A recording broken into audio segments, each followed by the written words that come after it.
Realmente era una hazaña para poderse mover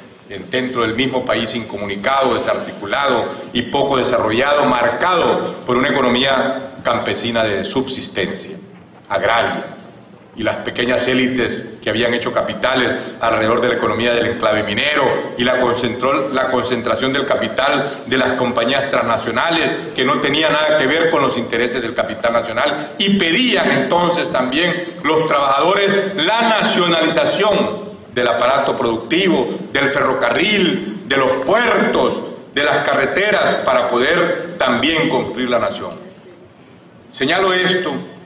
porque cuando reflexiono alrededor de este hecho histórico, es la irrupción de nuevas clases sociales para definir el futuro de Honduras. Y ahí luchando los trabajadores de mi patria. Y hoy esa base construida en la herencia de la huelga del 54, intentar mediatizarla con el fracaso también de la caída de la revolución de 1954, es justamente en 1954.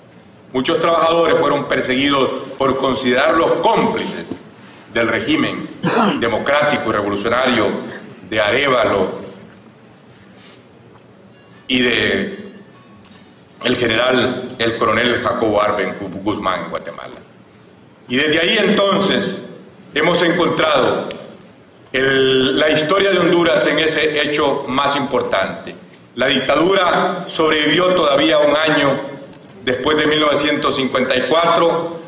y ahí mismo también las primeras elecciones, burladas de igual manera los sueños de participación, los primeros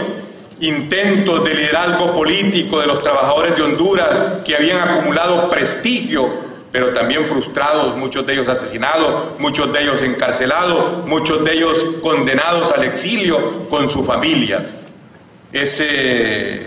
periplo de la historia angustioso se intenta reconstruir en la década de los 60, se intenta reconstruir un modelo de dominación y de desarrollo económico con el mercado común centroamericano, integrando las 5 naciones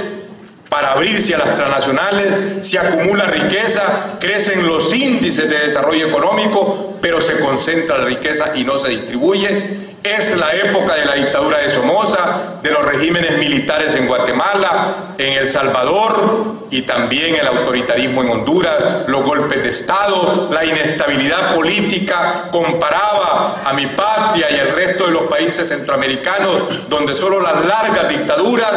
no competían en guerras civiles, más de 160 guerras civiles compitiendo Honduras, Bolivia,